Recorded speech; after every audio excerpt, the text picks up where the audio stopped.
지난 시간에 이어서 오늘도 우리 선교적인 부르심에 대해서, 그리고 우리가 어떻게 화답하고 사는지, 살아가야 되는지에 대해서 우리 미셔널 초치, 이 시대의 선교적 교회의 한 지체가 된 사람들로서 우리가 잠시 이 말씀을, 저런 내용들을 좀 생각해 보려고 합니다.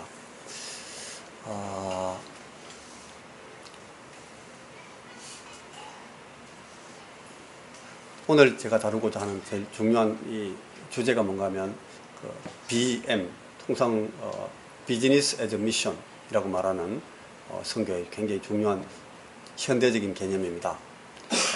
예를 들어서 회교권 같이 아주 강력한 타종교가 지배하고 있는, 도미니어하고 있는 그런 사회나 그런 지역에 침투하는 그런 경우에는 우회적인 전략이 필요합니다. 막바로 그냥 설교하고 뭐 전도하는 걸로 들어가는 그날 바로 잡혀 죽습니다. 그래서 저런 경우에는 통상적으로 비즈니스 에즈 미션, BM이라는 저런 방식으로 들어가게 됩니다. 그런데 사우디아라비아 같은 그런 현장에 지금 들어가려면은 BM도 잘 안 통합니다.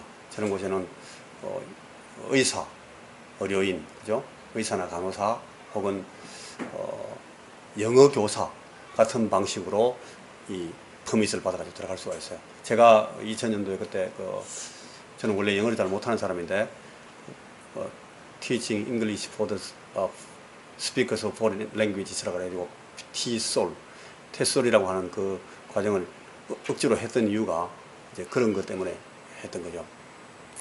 근데 이제 오늘은 제가 이제 BM에 대해서 조금 설명을 여러분들에게 해드리겠습니다. 집사님 좀 넘겨주시면. 직접적인 설교나 복음 전달 방식을 취할 수 없는 환경에서 이 사업 혹은 개발 프로젝트 혹은 사회적 활동의 형식으로 선교 현장에 들어가는 그런 방법입니다. 이게 집사님 그 다음 넘겨주시면 이걸 이제 믿음 선교라고 하는데, 여러분 믿음 선교라는 건 페이스 미션이라는 것은 언제 나오는 개념인가 하면 허드슨 테일러 같은 사람이 중국 내지 선교회를 시작해가지고 중국에서 사역할 때 이분들은 선교지로 나가면서 어떤 지원에 대한 보장도 안 갖고 나갔습니다. 페이스 미션, 그냥 믿음으로 가는 거예요. 저걸 믿음 선교라고 그러는데요. 하늘만 보는 거예요. 하나님이 주시면 먹고, 하나님이 주시면 입고, 하나님이 주시면 만나고, 하나님이 안 주시면 그걸로 끝나는 겁니다. 그런 걸 페이스 미션이라고 그래요. 지금 우리가 말하는 이 BM도 사실은 기본적으로 깔고 있는 그 바탕은 역시 믿음 선교입니다. 믿음 선교를 추구하는 제일 기본적인 내용의 어떤 형식으로서 스스로 자조하고, 그 다음에 스스로 작업하고, 그 다음에 스스로 결정하는 겁니다. 그런 모델로 이제 우리가 이 BM 같은 걸 계속 이제 연구를 하는데, 20세기 후반 경우에 들어와서 저게 이제 많이 편만해지고, 우리나라에서는 아예 저 선교만 하는 그런 선교단체도 생겼습니다. 그래서 여러 가지 또 개념상의 문제 때문에 어려움도 좀 생기고 그렇게 하고 있는데, 이제 그게 하나의 선교의 형식이다 하는 내용을 제가 지금 얘기를 하는 겁니다. 19세기 말에 우리나라에 들어오신 그 선교사님들 가운데 많은 분들은 미국이나 서구에서 교회의 어떤 지원을 약속받고 들어왔습니다만, 그 가운데도 어떤 분들은 저 때도 벌써 이미 저런 선교를 시작했던 분들이 있었습니다. 여기는 여러분 객관적인 자원, 그러니까 리소스를 정상적으로 확보하는 노력, 그러나 이 선교부나 미션 보드가 필요합니다. 그러니까 개인이 할 수는 없는 겁니다. 저거를 개인이 하는 것은 가능하지 않습니다. 여러분 자비량 선교라고 하는 그 선교의 형식을 제일 먼저 보여줬던 선교사가 누군가 하면, 여러분 누구십니까? 바울 같은 사람입니다. 그죠? 이분은 텐트 메이커잖아요. 텐트를 만들어 가지고 천막을 만들어 파는 그런 천막 기술, 이분이 공부했던 학자인데요. 필요하기 때문에 그 천막 기술을 익힌 겁니다. 그래서 텐트 메이커로서 활동을, 요새도 지금 자비량 선교하는 분들을 보고 텐트 메이커라 그렇게 말을 하죠. 그런데 자비량 선교보다는 BM은 약간 개념이 더 높은 거예요. 다시 한 장 넘겨 보시면, 여러분 그게 어떤 사역 대상 지역에 혹은 사역을 보내는 그러니까 우리 아까 미션 보드라 그랬는데 선교부가 어레인지 해가지고 이 현장에 나가게 되는 선교사들과 연계하는 그런 이 기존 사역 기관이 필요합니다, 보통. 그리고 기독교적인 그 비전을 갖고 있는 그런 사업체가 저 일을 할 수가 있습니다. 처음에 저런 일들을 시작할 때 이제 킥오프라 그러죠. 출발할 때 그걸 첫 턴을 돌리는 그런 방식의 그 투자나 후원 같은 걸 저런 사업체가 해줄 수가 있어요. 그리고 이 정부기관, 그러니까 governmental body 혹은 governmental ministry, 그러니까 뭐 교육부나 보건사회부나 뭐 우리나라 그 외무부에 보면은 그게 있어요. 뭐 뭐죠? 해외 인력 그 투입하는 코이카라 그러는데 이 코이카 같은 데서 프로젝트를 줄 수가 있어요. 제가 옛날에 그 짐바브웨에 있을 때 그 32억 그 예산을 줘가지고 거기서 이제 농업 학교를 시작하도록 그렇게 코이카에서 프로젝트를 준 적이 있는데 그런 방식으로 이제 들어갈 수가 있는 겁니다. 그 다음에 또 비정부기구, non-governmental organization, government가 아닌 그러면서 민간기구, 그죠? 요새 NGO라고 말하는데 non-governmental organization을 통해서도 그런 일이 있을 수가 있고 그 이런 기구들의 involvement, 관여가 필요해지는 겁니다. 그래가지고 이제 그 선교 지역으로 들어가게 됩니다.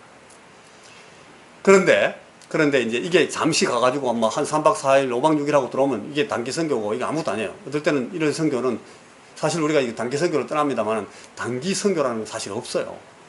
단기 선교라는 개념 자체가 상당히 코미디예요. 그런데 이제 선교적 훈련을 위해서 나가는 경우도 많고, 그 다음에 선교적 정찰을 위해서 나가는 경우도 많고, 그 다음에 이 단기 선교에 어떤 단기적인 필요가 있어가지고 포커싱하는 그런 목적 때문에 나가는 그런 경우에는 가능합니다.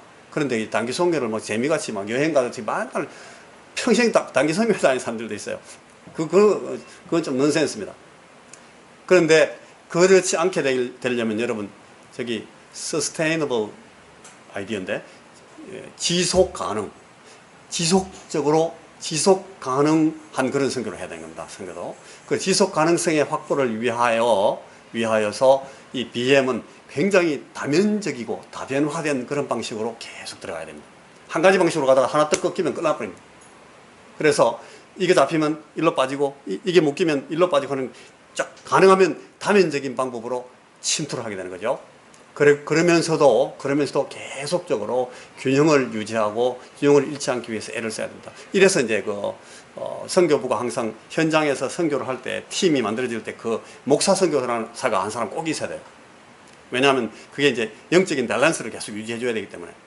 그리고 다른 그 직업 선교사들이나 기술 선교사들이 같이 일을 하게 되는 겁니다. 목사들만 있으면 또 못하죠. 목사 선교사만 있으면 이거밖에 잘 못하니까 텐트를 못 만들잖아요.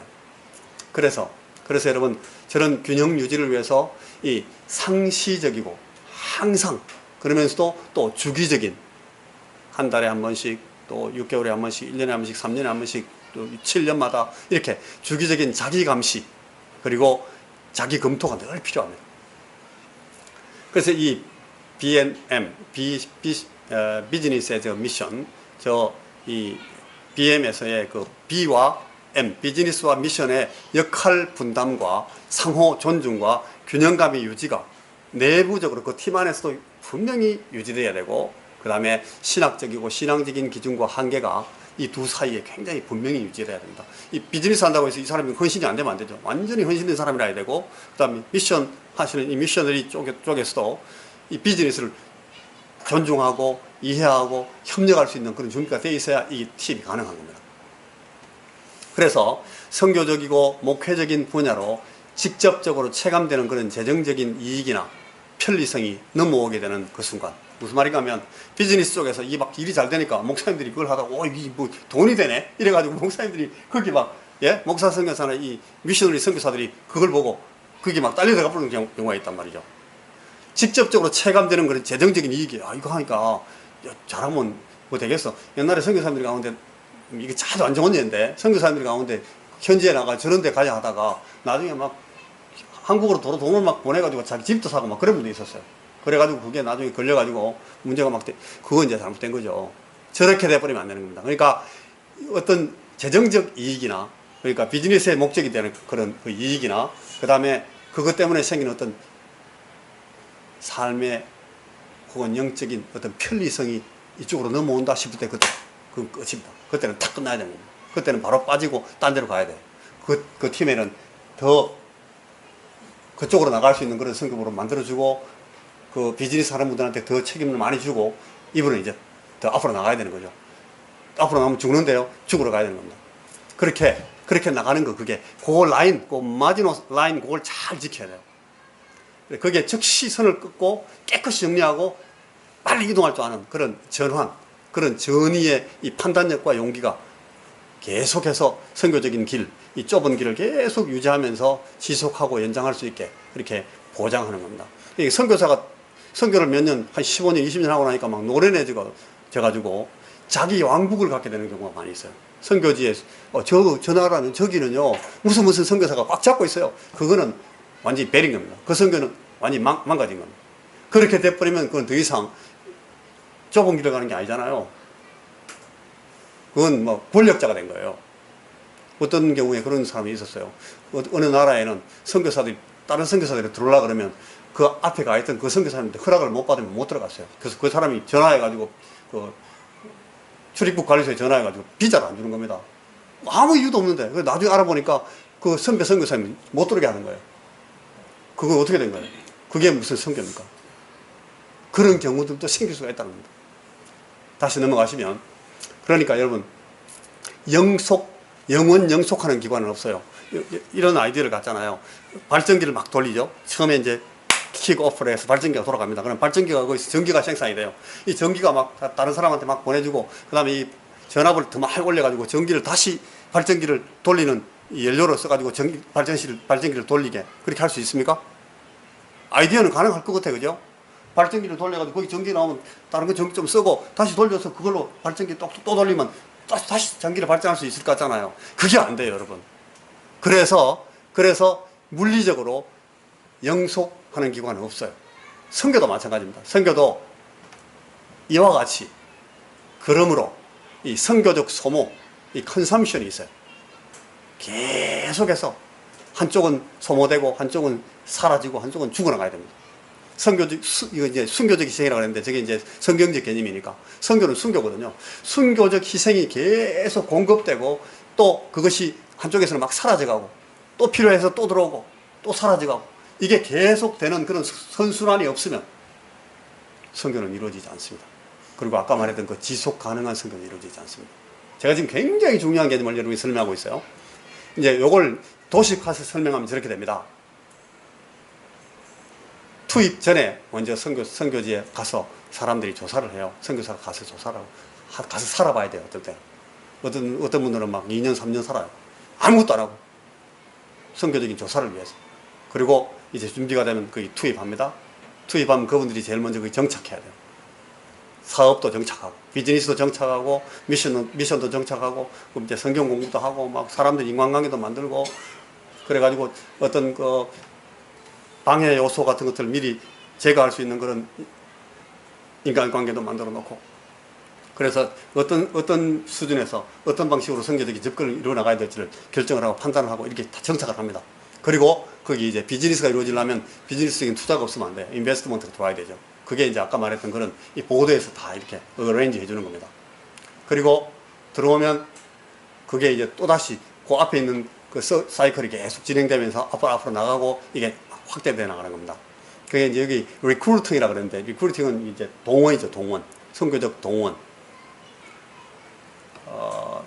예를 들어서 우리가 저런 이제 BM 선교를 할 수 있는 어떤 지역이 생겼다. 그러면 그 투입전 조사를 하고 투입하고 정착하고 투자가 되고 이제 막 시작이 됐으면 여러분 예를 들면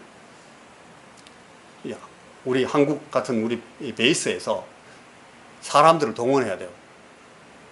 젊은 사람들을 헌신시키고, 그리고 저런 BM에 들어가서 비즈니스도 해가지고 성공할 수 있는 사람들은 공부 열심히 해가지고 거기 들어가서 선교하면서 거기서 사업도 하고 거기서 네 가정도 이루고 결혼해가지고 거기서 크게 한번 해봐봐 해가지고 선교에서 막 밀어주는 겁니다.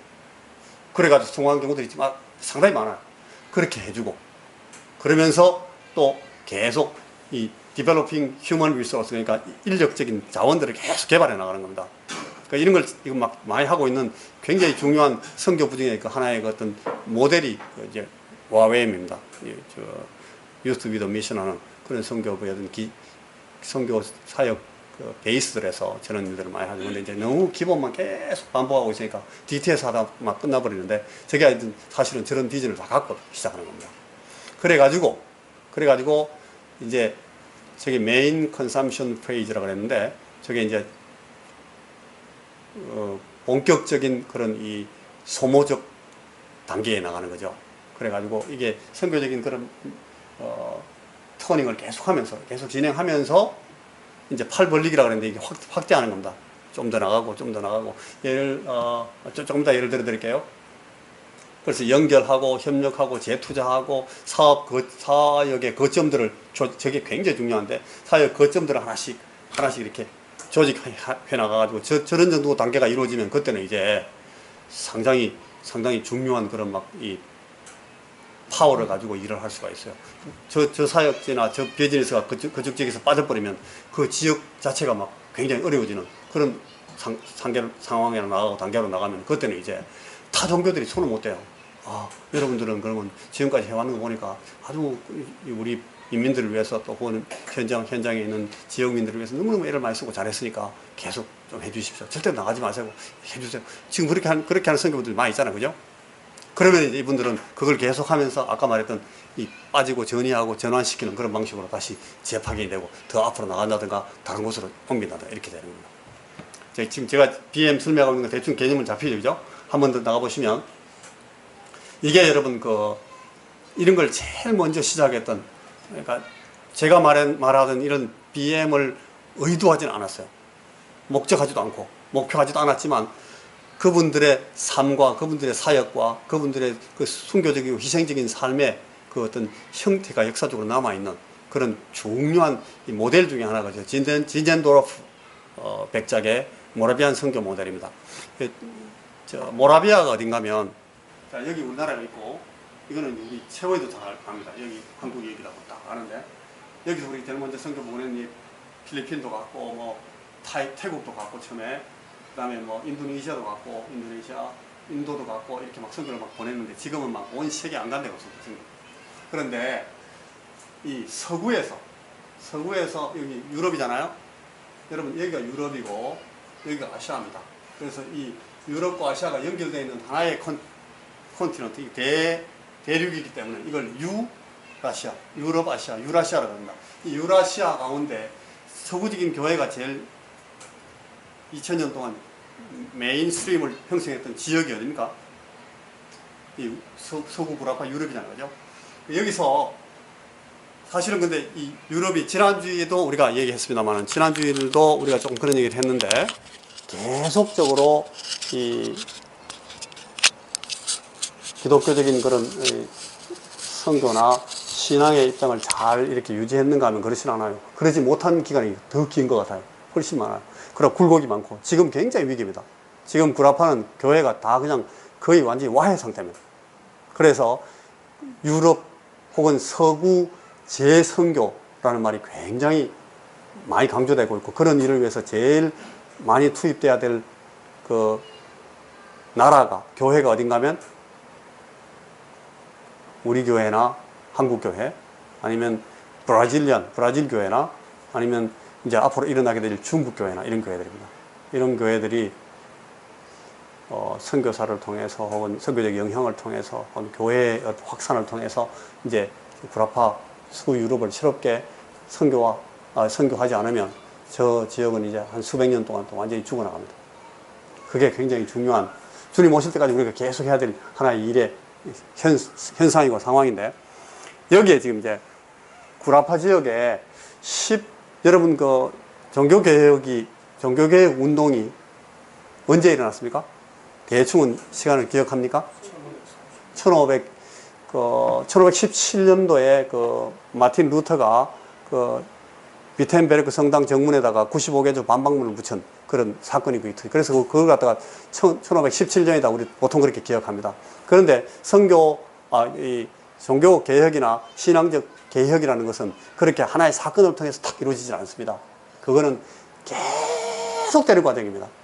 한 번도 이 종교 개혁이 역사에 중단된 적이 없었어요. 그런데 우리가 역사적으로 이런 일이 터졌네 라고 주목하는 하나의 사건이 그때 터진 거죠. 그런데 그 마틴 루터 이전에, 그러니까 마틴 루터는 독일 사람이니까 독일에서 마틴 루터 이전에, 그때는 아직 독일이라는 나라도 없었어요. 지역만 있었지. 한 100년쯤 전에 거기 얀 후스라는 사람이 있었어요. 얀 후스. 얀 후스라는 이분은 어떤 일을 했던 분인가 하면 라틴어 성경을 자기들이 쓰는 요새 말하면 체코어인데 체코 말로 번역하는 그런 일을 하셨어요. 그래가지고 그 일을 하고 그 다음에 성경을 막 읽히고 하는데, 여러분 성경을 읽으면 당연히 뭐가 보이는가 하면 이거 잘못된 게 많네, 우리 교회들이 왜 있다고야. 그때 당시에 그 로마 교회가 엉망이었잖아요. 지금도 고치지 않고 있는 게 많은데, 그래서 그걸 막 말하기 시작했어요. 이 얀후스가 주님께서 우리를 위해서, 우리 죄를 하시기 위해서 십자가를 지시고 죽으셨는데, 그리고 그 사실을 받아들이고 믿는 믿음 안에서만 구원을 얻는데, 그게 아니고 뭐 돈 주고 속죄부를 사라 그러지, 뭐 무슨 성사를 통해서 거룩해질 수 있다 그러지, 막 성경 하나도 없는 거거든. 그러니까 이 사람이 그걸 막 가르치다가 이분이 1415년에 소환돼 가지고 화형당합니다. 이런 분들이 화형을 당하면 그때 선교자들이 말하는 것처럼 그분이 내가 죽고 여기서 제가 되면 여기서 끝나는 것이 아니고 나를 불태우는 그 내 시신이 불타는 연기가 퍼지는 만큼 죄의 복음이 퍼지게 된다고 그렇게 말하면서 죽는 겁니다. 저분이 그러니까 말하자면 100년 후에 나올 마틴 루터의 종교개혁의 어떤 그 시드가 되는 거예요. 씨가 되는 거예요. 그래서 이제 모라비안 지방에 그러니까 그 체코 지방에 이제 지도가 나옵니까, 이게? 지도가, 그래. 여기 독일이 여기 있네. 이게 지금 현재 상황이고요. 이때는 나라가 없었어요, 독일이. 그랬는데 요 지방에 현재 우리가 보는 이 독일의 중부 지방 요쪽이 그때는 이 체코인들이 사는 지방이었는데, 요 지역의 이 서쪽을 보헤미아라고 그랬습니다. 여러분 보헤미아라는 말 많이 들어보잖아요, 그죠? 보헤미아. 음악도 보헤미안 음악. 예를 들면 뭐 드보르작 같은 사람은 보헤미안 음악을 해요. 이 보헤미아. 그리고 이 보헤미아 동쪽 지방을 보고 모라비아라고 그랬습니다. 모라비아. 이 모라비아. 그런데 그 존 후스의 후예들이 자기들이 막 신앙을 지키고 하는데, 이분들이 그 신앙적인 칼라가 굉장히 경건주의예요. 무지하게 경건을 추구하는 그런 분들인데, 그런 경건한 그런 신앙 운동을 계속 하니까 그 옆에 있는 다른 교회들이 막 박해를 했어요. 당연히 박해를 하죠. 그러니까 이분들이 죽을까 싶어가지고 도망을 치는 거예요. 그래서 견디고 하다가 자꾸 막 이렇게 도망쳐가지고 이 보헤미아 쪽에서 동쪽으로 자꾸 물러나와서 동쪽 지역에 왔는데, 그게 이제 모라비아입니다. 그 모라비아 지방에 오니까 그 모라비아 지방에 중요한 그 한 지역을 맡고 있었던 그 남부 지역의 남쪽 지역에 누가 있었는가 하면 진젠도로프라는 백작이 자기 영지를 가지고 거기서 대대로 그 지역을 이렇게 봉토를 가지고 운영하고 있는 지역에 이 사람들이 막 들어온 거예요. 그 사람들이 들어온 걸 보고 그분들이 신앙을 보고 이렇게 하니까 그러니까 카운트, 이 백작인데, 백작이면 자기주의 높아요. 한 중간 정도 귀족이잖아요. 공후백자남, 그러니까 공작, 후작, 그 다음 백작이에요. 그 다음에 자작, 남작 이렇게 내려오는데, 그 굉장히 큰 영지를 갖고 있는 이 부자인데, 이분한테 그 지역에 막 들어오니까 이분이 모라비아로 들어오는 그 모든 보헤미아 쪽의 교인들한테 자기 땅을 다 줬어요. 여기 와서 사세요. 이거 하세요. 뭐 거기서 사업도 주고 막. 그러니까 그분들이 거기 들어와서 이제 자기들이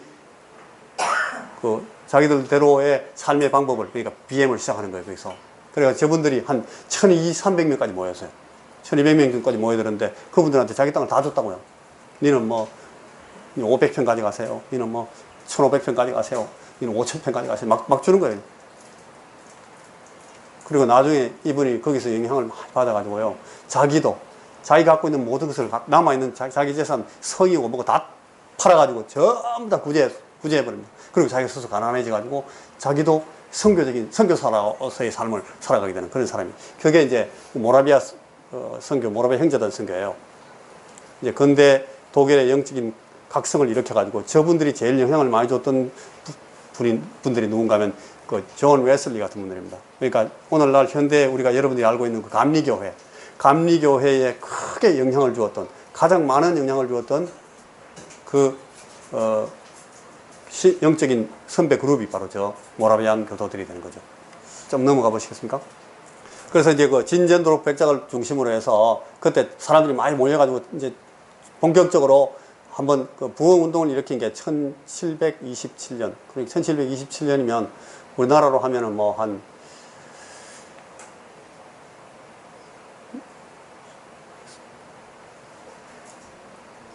호종, 숙종, 그죠? 숙종, 영조 전이다. 그죠? 영조보다 조금 전에. 그 정도 지역이 되는데요. 저때 한번 그 선교 운동을 일으켜가지고, 여러분, 우리는 지난번에 40일 기도, 매일매일 저녁마다 40일 한다고, 40일 기도한다고 애를 먹는데, 저분들이 스케일 한번 보십시오. 한 번도 안 빠뜨리고 몇 년 동안 기도했어요? 100년 동안 합니다. 100년 동안. 장난 아니잖아요. 저 정도 해버려야 되지, 하려면. 그래, 그 이듬해에, 그 부흥운동이 일어나는 그 이듬해 1728년도부터 서인도 제도와 터키에 선교사를 보내기로 결정을 했습니다. 서인도 제도가 어디 가면, 여러분, 서인도 제도 여기입니다, 여기. 미국 밑에 있는 여기 섬들이죠. 그리고 터키는 이쪽입니다, 여기. 그러니까 여기 모라비아에서 터키로도 선교사를 보내겠다. 회교 지역이니까. 빨리 선교 안 보내면 이 사람 다 죽겠구나 싶어가지고 우리 빨리 훈련시켜가지고 사람 절로 보냅시다. BM으로 합시다. 그래가지고 일로 보내기로 하고 그 다음에 이 사람들을 또 이쪽에다 보내기로 결정을 하고 준비를 했습니다. 그래가지고 4년 후에 2명을 서인도 제도로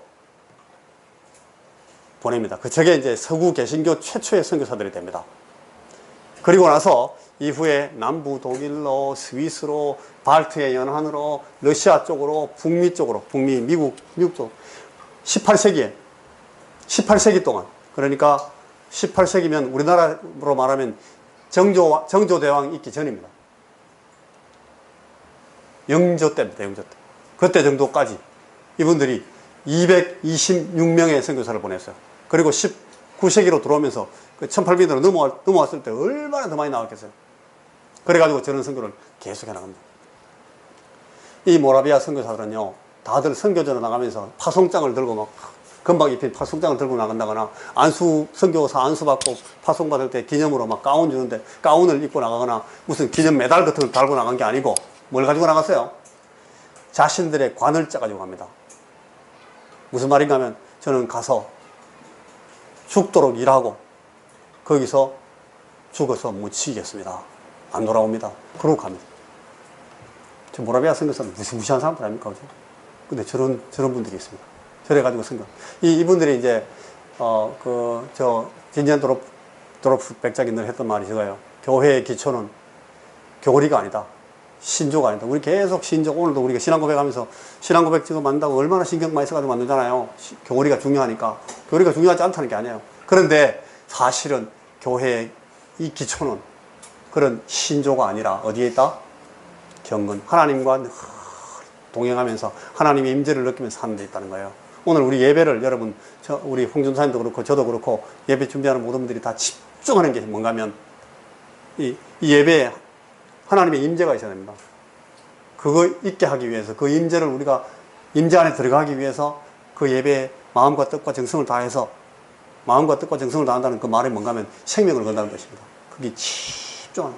지금도 우리 예배의 한 부분인데, 이게 여기 그러니까 막 일주일에 한 번 이 예배라도 우리가 집중 못하면 어떻게 예수 믿고 살겠습니까?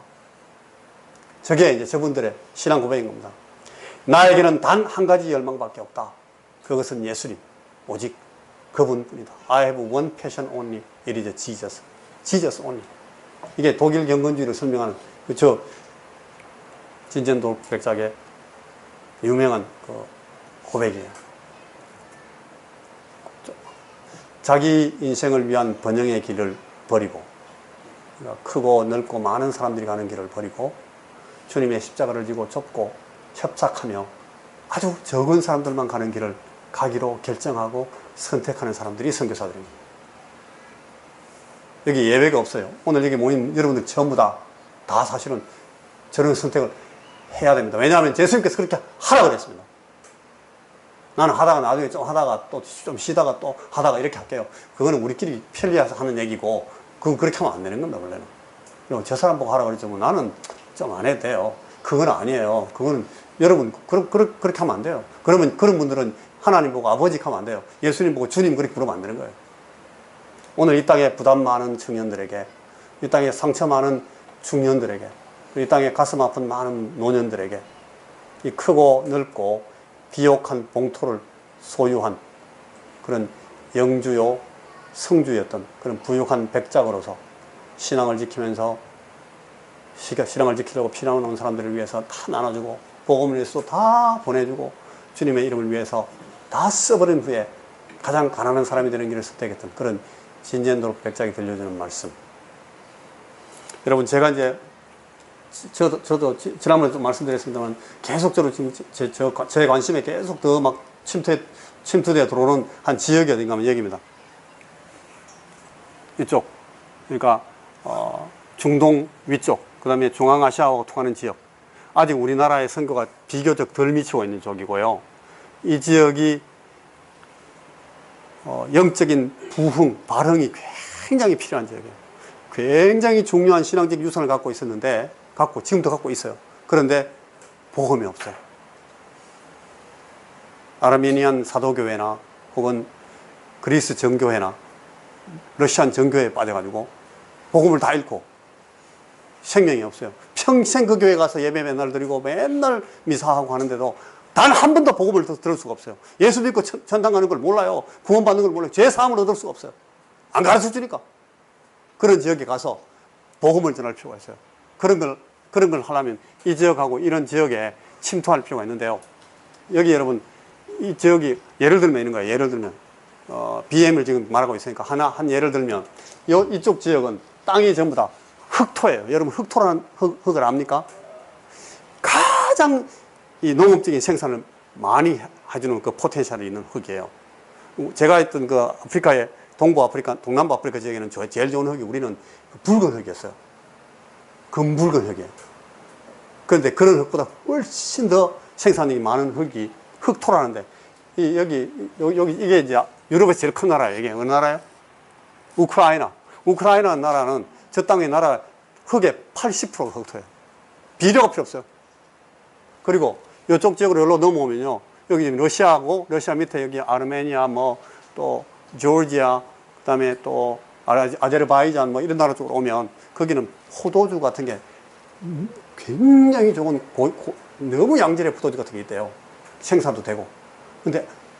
그런데 여기 프랑스에서 나오는 보르도 포도주나 아니면 여기 남아공 그 스텔렌보시에서 나오는 포도주 이런 거하고 이 브랜드 때문에 안 되는 거예요. 게임이 안 돼요. 돈도 너무너무 싸고.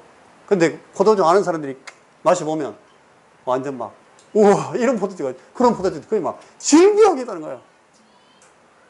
제가 여러분들한테 지금 하나 알게 하고 있는 거예요. 그런 거를 갖다가 잘 연결해가지고요, 이제 BM을 시작하는 겁니다. 우리 청년들을 예를 들어서, 아까 코이카 같은 데서 이제 우리가 어떤, 정부 예산 같은 걸 받아가지고 프로젝트를 만들어서 그 정부에다가 제출하고 정부에서 허락을 받으면 그쪽에서는 여기서 여기까지 땅, 제가 지난번에 해봤잖아요. 아프리카에서 1080만 평 받았잖아요. 필요하면 줍니다. 프로젝트 딱 만들어가지고 이야기하면 땅을 갖다가 여러분들, 저는 우리 집에 가면 땅이 지금 한 300평쯤 있는데, 와, 땅이 300평. 우리 그런데 저런 데 가면 300만 평 이래 줍니다. 가볍게, 간단하게. 몇 평이요? 300만 평. 더 필요합니까? 1000만 평. 막 줍니다, 그냥. 근데 그거 줘봤자 우리가 갖는 거 아니니까. 굉장히 머리가 좋은 사람들이 사실 줄 줄 아는 사람들은 줘가지고 개발하는 겁니다. 몇 년 줍니까? 보통 99년 주거나 50년 주거나 이렇게 줘요. 그러면 그동안 우리가 그런 땅을 받아가지고 그걸 개간을 하는데, 일하는 거는 우리나라 사람만큼 잘하는 사람 없어요. 예를 들어서 한국에 지금 우리 무슨 마이스터 고등학교 농고 같은 데 나온 굉장히 기술 있는, 어제 우리가 신발 얘기했는데, 그런 거 기술 있는 사람들 한두 명 하고, 그 다음에 그냥 노가다 하는 사람, 아무것도 잘 모르는 사람 그냥 막 한 열댓 명 붙여가지고 보내면, 뭐, 한 1년만 하면요. 그, 지난번에 옥수수 밭 만들어보니 그렇게 하더라고요. 한 1년만 하면 그냥 막 한 수십 헥타르 정도는 막 간단하게 그냥 완전히 옥토로 만들어버립니다. 그리고 거기서 나오는 생산량이 막 몇 톤 막 이렇게 나오거든요. 앞으로 여러분, 2020년, 2030년, 40년 되면 제일 중요한 이 무역의 아이템이 뭐가 되는가 하면 전부 다 농업 생산품이 됩니다. 농업 생산품. 지금 IT 뭐 무슨 우리 요새 많이 파는 거 뭡니까 그거? 우리나라에서 제일 많이 수출하는 거 반도체. 이제 그건 그때는 없어져요. 반도체 그때는 못 팔아먹어요. 우리가 먹고 살 먹거리가 그때는 아니에요. 그때는 전부 농업 생산품이나 농업 개발, 농업 생산품을 이게 더 좋게 만드는 뭐 식재료나 이런 게 전부 다. 그거 이제 전쟁이 될 거예요. 그런 거 하려면 이제 우리가 제일 힘들어요. 왜냐면 우리 땅이 좁아서. 땅이 좁기 때문에 우리는 해볼 방법이 없어요. 지금이에요. 지금 그러니까 저런 선교적인 마인드를 갖고 있는 청년들이 막 한 100명, 200명 딱 훈련이 되면 그 사람들이 인데 가가지고 한 막 500만 평, 300만 평 땅 받아가지고 거기서 그분들한테 파는, 그분들이 필요한 거, 그분들이 생산하는 거하고 이렇게 경쟁하는 그런 거 피해야 돼요. 그러면서도 우리한테는 꼭 필요하고, 우리한테도 또 억지로 생산량이 많이 갖고 있는, 뭐, 가서 가린 거 가지고 고래의 인삼을 만든다든가 이러면 안 되는 거예요. 그럼 우리 여기 사람 다 잡잖아요. 그러면서도 가능한 그런 아이템이 다 틀림없이 있어요, 연구해 보면. 그리고 거기서 생산하기 쉽고, 거기 기후에 맞고, 그게 또 우리나라 사람 굉장히 필요하고 하는 그런 걸 찾아가지고, 그걸 막 집중적으로 생산하는 겁니다. 그리고 거기 이제 농장 같은 게 이루어지면 거기 현지의 사람들을 막 고용을 하죠. 지금 그 사람들이, 뭐, 예를 들면 그 흑토에 있는 그, 아까 무슨 나라, 우크라이나 같은 나라는 지금 현재 1인당 소득이 3,000불 겨우 넘어가려면 말라면 이렇게 하고 있어요. 그 옆에 있는 다른 나라들은 보면 2,720불, 뭐 2,750불 아주 약하죠. 그런 사람들은 좋은 양질의 월급 많이 주면서 사람들을 고용하면 그 지방 정부나 그 나라 정부들이 와서 그냥 막 절합니다. 이렇게 뭐 해주면 되겠습니까? 길 내줄까요? 다리 놔줄까요? 막 물어와서 전기 놔줄까요? 막 그런 식으로 거기 침투하는 겁니다. 그분들이 나가서 이제 막 거기서 가정을 만들어서 거기서 그 가정교회를 만들고 성경 공부시키고 막 이렇게 하면서 막 침투를 하죠. 그러니까 한 5년, 10년 후에 보면 그거 전부 다 뭐가 되어 있습니까? 이제 선교를 파송할 수 있는 선교지로 변해 있는 거예요. 이런 식으로 이 BM이 이루어져 나가는 거죠. 이런 개념이 없이 그냥 막 단발적으로 치고 빠지고 그거는 사실은 지속 가능한 선교가 아니고 우리에게 주님께서 부탁하신 선교가 아닙니다. 너희는 가서 제자를 삼으라 그랬어요. 제자를 삼고 그들에게 내가 너희들에게 부탁한 이 모든 것을 가르쳐 지키게 해라. 그리고 그들로 하여금 또다시 제자를 만들도록 재생산할 수 있도록 그렇게 만들어주라 그랬어요. 그게 주님께서 부탁하신 선교의 하나의 이 포뮬라예요. 그리고 그걸 위해서 내가 세상 끝날까지 내가 너희들하고 같이 있겠다. 내가 같이 하자. 주님이 그렇게 하셨거든요. 그게 선교입니다. 그게 The Great Mission입니다. 여러분들이 앞으로 계속 여러분 전부 다 한 분 다 나와서 이거 할 텐데, 우리 오늘 특별히 오신 정권사님께 부탁을 했어요. 우리 지난주에 읽었던 기도 편지하고 연관되는 또 다른 한 분의 개척 사역자의 기도 편지를, 오늘은 이제 영어하고 한국말로 같이 나오니까 너무 어려워하지 마십시오.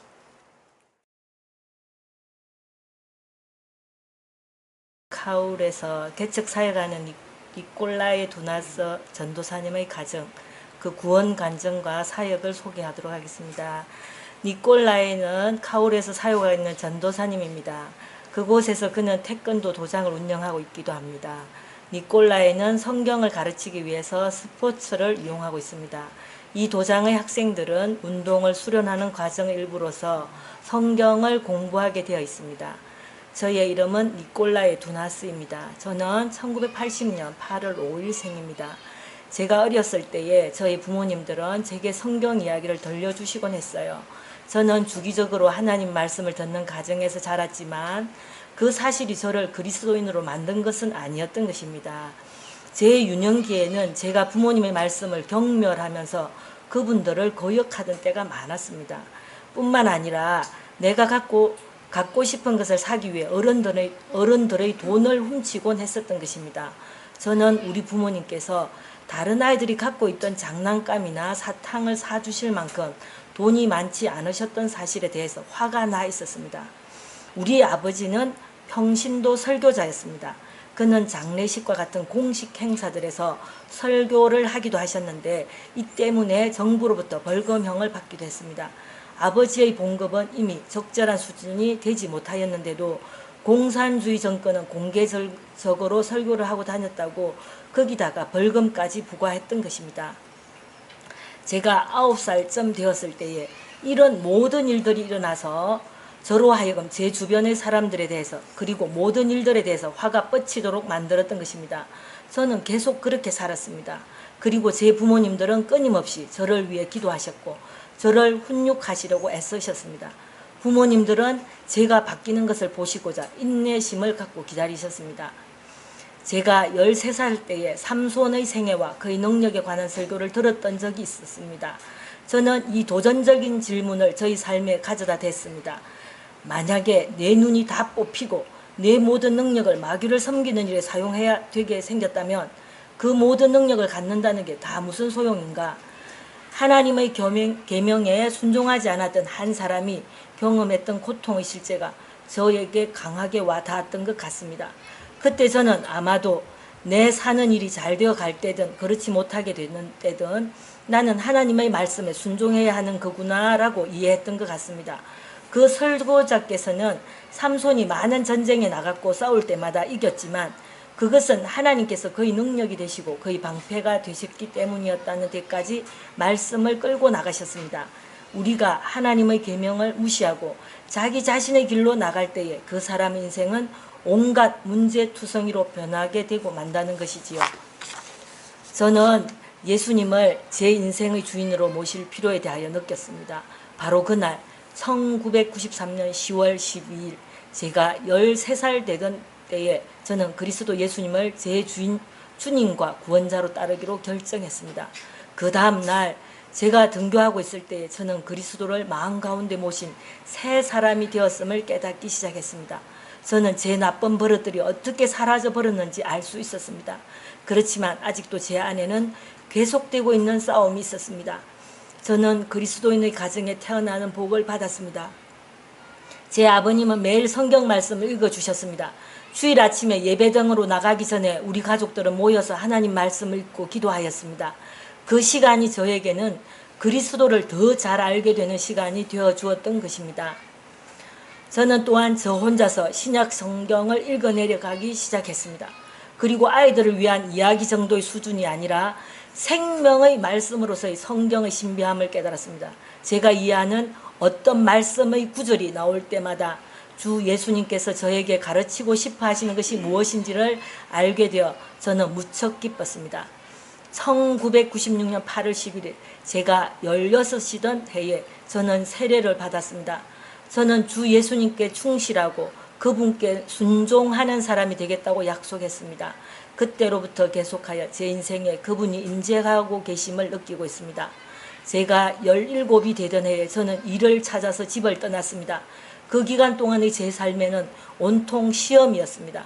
그러나 또한 주님과 동행하는 좋은 경험을 갖는 기간이기도 했습니다. 저는 그분이 얼마나 저에게 좋은 분이셨으며 제게 얼마나 많은 복을 주셨는지를 보게 되었습니다. 저는 그리스도인들과 비그리스도인들이 가게 되는 길 사이의 극명한 차이를 볼 수가 있었던 것입니다. 집으로 들어오면서 저는 키시노우에 있는 신학교에서 공부하도록 권면을 받게 되었습니다. 입학을 해서 4년 동안 그리스도 안에서 성장할 뿐 아니라 저 자신이 다른 사람들을 섬길 수 있게 준비된다는 것이 무척 좋았습니다. 제가 신학생으로서 4년째를 마쳐갈 무렵에 저는 졸업을 한 후에 무엇을 해야 되는지에 대해서 고민하기 시작했습니다. 저는 어떻게 예수님께서 제자들을 세워 가셨는지를 배웠는데 저도 그런 일을 해야 할 것으로 생각되었습니다. 그런데 어떻게 그렇게 할 것인지가 문제였습니다. 하지만 주님께서는 저를 인도해 주시고 저에게 복을 베푸셨습니다. 제가 1학년 학생이었을 때에 저는 건강을 유지할 목적으로 무술 훈련을 시작했습니다. 그러나 주님께서는 이것을 가장 놀라운 방법으로 사용해 주셨습니다. 제가 무엇을 해야만 하는지가 아주 명확해지기 시작했습니다. 저희 형님 아나톨 목사님께서 제게 카울과 인근의 다른 지역들에 있는 청소년들을 위해 섬겨볼 마음이 있는지를 물어오신 것입니다. 얼마 동안 묵상을 하면서 시간을 가지는 동안 주님께서 저에게 무엇 하기를 원하시는지를 알게 되었습니다. 그때는 제가 신학교를 졸업하기 불과 2주간 전이었는데 저는 이제 무엇을 해야만 하는지를 보게 되었고 주의 말씀을 널리 전가하면서 제자 삼는 일에 헌신하는 것이 저의 소명임을 깨닫게 되었습니다. 저는 태권도를 가지고 아이들을 훈련하기 시작했습니다. 그리고 또한 리더들을 예수 제자로 준비시키는 일을 시작했습니다. 제가 가르치는 모든 반에서 성경 공부를 통해 복음을 설교하기 시작했습니다. 한 해를 보내는 동안 제 학생들 가운데 많은 수의 청소년들이 그리스도인들이 되었고 교회에 들어와 하나님을 섬기게 되었습니다. 저는 학생들 하나하나와 제가 어떤 관계를 갖는지에 대해 초점을 맞춥니다. 사실 이것은 길고 지루한 과정입니다. 그러나 이것이 제가 말씀 전하도록 부름받은 그 방법이라고 믿습니다. 하나님께서는 이들을 자라게 하실 것이고 열매를 맺도록 해주실 것입니다. 제가 22살이 되었을 때 주님께서는 나탈리아를 저희 아내로 주셨고 또한 그분은 저희들에게 2 아이들을 보내주셨습니다. 사실 제 아내는 신체적인 관점으로서는 아이를 갖는다는 것이 불가능했습니다. 그러나 하나님께서는 놀라운 방법으로 일하여 주셨고 저희들에게 첫 아들 임마누엘을 주셨습니다. 주님께서는 당신이 여전히 저희와 함께 계신 것을 증명해 주신 것입니다. 그녀가 임마누엘을 기르는 동안 제 아내는 다시 임신을 하게 되었습니다. 저희는 저희 둘째 아들을 주셨다는 의미의 다리안이라는 이름으로 불렀습니다. 왜냐하면 주님께서 저희에게 또 다른 아들을 주셨기 때문입니다. 아이들은 자라나고 있고 주님께 순종합니다. 저는 이 모든 일들을 통해서 하나님께 영광을 돌려드립니다. 그분이 바로 저희에게 자유를 주셨고 복음을 선포할 기회를 주신 분이십니다. 주님께서는 또한 저의 사역 안에서 저를 위하여 기도해 주시고 저를 가르쳐 주시는 분들로 저에게 복을 주셨습니다. 저는 임마누엘 교회의 한 성도이고 하트크라이 미션의 사역자 멤버입니다.